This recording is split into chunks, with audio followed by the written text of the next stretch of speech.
Continuando o cenário político, nesta sexta-feira, sextou, e a gente está aqui conversando sobre uma coisa que você gosta muito, política. Então, manda aí sua participação pra gente. Twitter, Instagram, Facebook, Twitter, Instagram e WhatsApp, gente. Facebook não, WhatsApp, né, Vanu? Carol, parece que o Facebook, pelo menos para mim, né, virou ali um repositório de imagens antigas, porque a gente fica vendo e relembrando o que aconteceu. Pouco vejo o Facebook, mas tem uma galera que ainda é ativa, né? Ah, ainda tem. Tem muita gente ativa que procura notícias, inclusive. Eu tô no Orkut. É o jovem. É. Olha, Vanuva, a gente já vai direto para a entrevista. Vamos lá. Nesse segundo bloco, a gente estava falando no primeiro sobre o governo estadual e finalmente saiu um assunto que já vem sendo polêmica nas semanas sobre nomeação de nomes bolsonaristas dentro do governo Fátima.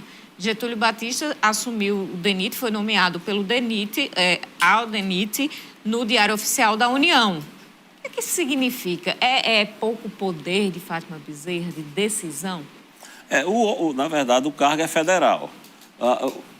A partir da governadoria, saiu um movimento para tentar barrar a nomeação de Getúlio Batista, que é um bolsonarista que chamava o PT... Não chama mais, né? Deixou de chamar. Chamava o PT de quadrilha e Lula de chefe de quadrilha. Então, houve esse movimento que nasceu na governadoria para impedir, para criar um constrangimento, mas só que foi viabilizada a nomeação de Getúlio, foi nomeado hoje. Olha, isso é reflexo dos acordos, das arrumações, do palanque, curva de rio que Fátima fez no Rio Grande do Norte e Lula fez no Brasil. Juntou tudo e todos. Quem conhece a expressão curva de rio ou ponta de aterro, que são expressões bem nordestinas, sabe o que é. Ponta de aterro e curva de rio é porcaria, você pega de tudo. Então, eu não estou, claro, não estou julgando aqui Getúlio Batista como porcaria ou qualquer coisa. Por favor, não vamos misturar. Eu estou dizendo que as alianças firmadas foram alianças para vencer de qualquer jeito. E para governar, vai ser governar com eles. Vai governar comigo, com você, com os... Eu converso, gente, com petistas históricos. Eu converso com gente que atua na governadoria. Há muito constrangimento. A nomeação de Getúlio Batista é emblemática. E há poucos dias, o lugar-tenente de Fátima, o porta-voz dela, a pessoa que fala por ela quando ela não quer falar certas coisas de constrangimento, Raimundo Alves Júnior, o chefe do Gabinete Civil, deu uma declaração à imprensa de Natal tentando separar as coisas. Não, realmente ele já falou mal do presidente, falou mal de Fátima, falou mal de todo mundo, mas depois falou bem e votou. Quer dizer que eu posso ir na sua casa, lhe esculachar, lhe chamar de safado, ladrão, vagabundo, de sua família escroque, mas no dia seguinte, se eu votar em você, é tudo beleza? Bem, se os valores são esses, esse relativismo moral cretino, aí tudo bem, não é nem para reclamar. Vem Getúlio e vem outros. Agora você vê segmentos do PT, históricos do PT, constrangidos. Gente que não consegue um emprego, um local no Estado, na União, de R$2.000, de alguma coisa para... Isso é normal, gente. Isso ocorre no mundo todo. Isso não é porque no Brasil tem essa coisa de tomar lá da cá de cargo. Isso ocorre no mundo todo. Aqui com suas características que vem desde o Brasil colônia. Mas isso ocorre no mundo todo assim. Agora tem uma questão, porque a indicação do Getúlio, Batista foi através de Walter Alves, o vice-governador. E a outra indicação, essa que não passou, do Ivan Júnior lá de Açu, foi do José Agripino. É uma questão de força. As situações são idênticas, mas o secretário Raimundo Alves Júnior tentou separar, mostrar, não, os dois esculacharam, mas um não sei o quê, outro... Não, gente, relativismo moral. A questão de Walter Alves tem o peso do MDB, um partido que é muito mais próximo da base do presidente, e ele é vice-governador. Você constranger o vice-governador é diferente de você constranger José Agripino, que é adversário histórico do PT no Rio Grande do Norte. Mas no Brasil, o partido de José Agripino é da base do PT. Então, é preciso que o PT freie, por exemplo, esse dedo em rista apontando no nariz das pessoas e dos adversários, julgando tudo e todos, tudo, todos, todos e todinhos, né? Porque tem um... Agora é tudo, todos, todos e todinhos, porque todo mundo é bandido, é venal, é canalha. Isso do outro lado. Mas com você deixa de ser bandido, canalha e venal. Carlos, a gente falou aí do José Agripino e o União Brasil, aqui no Rio Grande do Norte, vem fazendo um trabalho que a gente está vendo aí que está se preparando para fortalecimento para 2024, né? Tem aí... Agripino é muito habilidoso. Talvez hoje ainda tenha mais influência do que uma parte da bancada federal que nós temos em Brasília. Eu lhe digo isso com muita segurança, porque eu circulo, eu converso. A gente não é de ouvir dizer o achismo, não. Parece um senador. Ainda vai em Brasília e abre portas. Abre portas no governo Lula. Essa atração de políticos pelo União é muito do trabalho de Agripino, gente. É muito do trabalho de Agripino. Aqui a definição, porque nacionalmente está no governo Lula. Embora tenha alguns problemas, né, com os ministros da União. Mas aqui ele parece que está se preparando com nomes que parece que vão fazer oposição a Fátima Bezerra. Mas você observe que quem é que empina aí um discurso ostensivo, crítico, virulento contra a Fátima? Paulinho Freire, deputado federal, Benes Leocádio. Inclusive, daqui a pouco vão estar mesmo na base de Lula. Não é? Quem é que está fazendo no União Brasil oposição ostensiva, crítica, criminosa contra a Fátima? Ninguém, gente. E como é que vai ficar o... Fátima e José Agripino se falam ao telefone, conversam. Só uma manada de inocentes que acha que eles são inimigos. Eu tenho uma dúvida com relação à União Brasil e essa articulação do José Agripino sobre Mossoró. Porque Agripino sempre vem aqui e conversa com Alisson, mas a direção do partido está com o sandrismo. E aí? Olha, se houver uma mudança de Alisson de um partido que possa ser para a União Brasil, você fazer avaliar peso. O peso do prefeito de Mossoró e o peso de uma ex-deputada e de uma vereadora. Só avaliar peso. Isso não tem nem o que discutir, não. E eu acho que, inclusive, o grupo de Sandra entende isso. As conversas, eu não tenho detalhes, mas isso é muito claro. Se houver essa pretensão, esse encaminhamento de Alisson para o União Brasil, acredito que elas vão se abrigar noutra legenda. Talvez até antecipe isso. Olha, a gente chegou em Mossoró, então vamos falar um pouquinho sobre aquele evento de ontem que aconteceu, o aniversário de 101 anos do PCdoB, que juntou ali muita gente improvável, alguns meses até, eu diria, não anos. Carlos, como é que você está vendo aí essa articulação da oposição a Alisson Bezerra? Olha, primeiro, aplaudir o PCdoB, que mesmo sendo um partido microscópico, eu não vou falar de nanico, porque eu acho que isso é uma expressão depreciativa, e às vezes pode parecer que a gente quer humilhar e ridicularizar, mas é um partido microscópico, pequeno, em Mossoró. Teve pouco mais de 700 votos nas eleições municipais de 2020, com 6 candidatos a vereador. Então, não tem representatividade. Mas teve a iniciativa, a inteligência política de fazer o que deveria ser, por exemplo, o papel do PT, que não fez.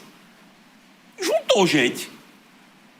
Se não foi na quantidade e na representatividade que talvez alguns esperassem e a gente avalia e tal, mas tomou a iniciativa de dizer, ei, gente, vamos nos juntar. Vamos derrotar a Alisson. Esse é o propósito. O propósito é derrotar a Alisson. Depois a gente apresenta um projeto aí, alguém prepara aí qualquer coisa, aí, um plano de governo, mas vamos derrotar a Alisson.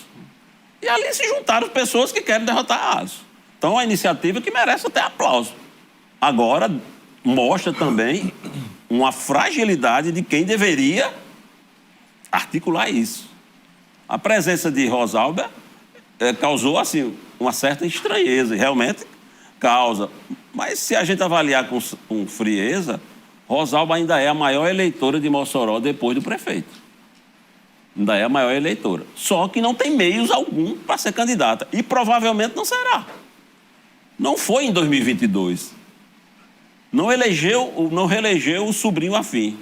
E não será candidata a prefeito. Só se houver uma conspiração de fatores, inclusive da esquerda apoiando, que eu não creio. A presença dela lá chama a atenção, mas mostra muito do tamanho em que ela se transformou como política. E talvez ela ainda não saiba que tem um capital ainda considerável dela para transferir outra coisa. Isolda não participou do evento, segundo Paulinho, estava numa reunião em Natal. Cabo Tony, que é vereador e também sonda ser candidato, não foi e não mandou representante e não deu explicações. São duas figuras que podem ser candidatos próximo ano ao Executivo Municipal, mas estiveram ausentes desse processo. Eu acho que Isolda sentiu o golpe. Mandou uma pré-candidata a vereadora, que é o nome dela, preferencial, que já tentou eleger em 2020 e não conseguiu, vai fazer todo o esforço para eleger agora, e não foi. Em relação a Cabo Tony, que é um vereador articulado, está no seu primeiro mandato, eu acho que ele é a versão moçoroense do senador Stevenson. Por quê? Porque acha que só ele tem qualidades e todos são deformados. Quer fazer política só, com todos o apoiando, mas mesmo assim ele selecionando quem deve apoiar. E não quer apoiar ninguém, e não conversa com ninguém. Ou conversa com um aglomerado que possa ser liderado dele. Não se faz política assim. Carlos... Em campanha, você trabalha para juntar. Você chega no parlamento e a palavra parlamento vem de parla. Falar, conversar, dialogar. E não dialoga. Uma oportunidade dessa, cairia os pedaços, o vestal de Tony? Qual é o problema dele ir para uma reunião daquela? Ele ia se comprometer com alguém ou com algo? Eu acho que ele foi deselegante. Deselegante. Rosalba, apesar de eu considerar que não cabe certas coisas, apesar do tamanho dela ser infinitamente maior do que tudo ali, foi. Ai, tem críticas minhas, críticas suas, críticas o quê, mas foi. 4 mandatos de prefeita, ex-senadora, ex-governadora, foi. É oposição, quer derrotar a Alisson. Carlos, a gente vê os nomes da oposição que são prováveis se apresentarem no próximo ano. Isolda Dantas não tem feito movimentação. Desculpa, foi também ontem, meu amigo Jorge do Rosário esteve lá, do Avante, né? Exato. Tem Isolda Dantas, tem o próprio Tony, que também não tem se movimentado. O Pablo Aires diz que não tem interesse, por enquanto, pode conversar, mas não sabe. Então, a oposição realmente... Ontem foi o primeiro movimento, mas também não existe um nome. Um nome trabalhando, dizendo como a gente vem em Natal, como a gente vem em Apodi. Sou pré-candidato, vou tentar fazer oposição, organizar, estruturar a oposição, galvanizar aí um caminho para 2024. E aí tem a governadora Fátima Bezerra que precisa apresentar o nome. Você acha que há possibilidade, junto ali com o PSDB de Ezequiel, de estar sendo articulado um projeto aqui para Mossoró para ser apresentado em 2024? É e possível. não passa por esses nomes? É possível. Quem está se encaminhando para o PSDB e está conversando, isso está praticamente todo amarrado, é o atual presidente da Câmara Municipal de Mossoró, Laurence Amorim. Que vem fazendo um trabalho aí com esse santuário, com o projeto do santuário. É muito interessante, muito interessante. É muito interessante mesmo. Sobretudo pela valia econômica, né? Claro, eu não estou depreciando aqui o valor espiritual para a comunidade católica, mas é sobretudo econômico. E a gente tem uma experiência muito próxima, que é Santa Cruz. Mudou a realidade de Santa Cruz. Claro, também que Santa Cruz há uma desproporcionalidade em vários fatores em relação a Mossoró. Mas é importante. Mas aí é aquela história. Está se trabalhando Laurence. Assim, para Laurence ser candidato da oposição? Não sei. E por que ele romperia com o Alisson? Na campanha à Câmara Federal, o Alisson foi para as periferias, zona rural, e rodou meio mundo catando voto para ele. Ele teve 10.100 e poucos votos em 2018, em Mossoró. E agora bateu o recorde, 30 e tanto. Quantos desses votos são dele? Quantos do trabalho de Alisson? O que Alisson fez para não ter o apoio dele, para os dois não manterem essa aliança? 2 jovens, promissores, formando um grupo que derrotou as forças mais tradicionais de Mossoró. Vão rachar, se dividir, fracionar para devolver? Olha, gente, Se isso ocorrer, isso é burrice. Eu não os vejo como burros. Não os vejo assim. Vamos fazer mais um rápido intervalo, daqui a pouco a gente volta.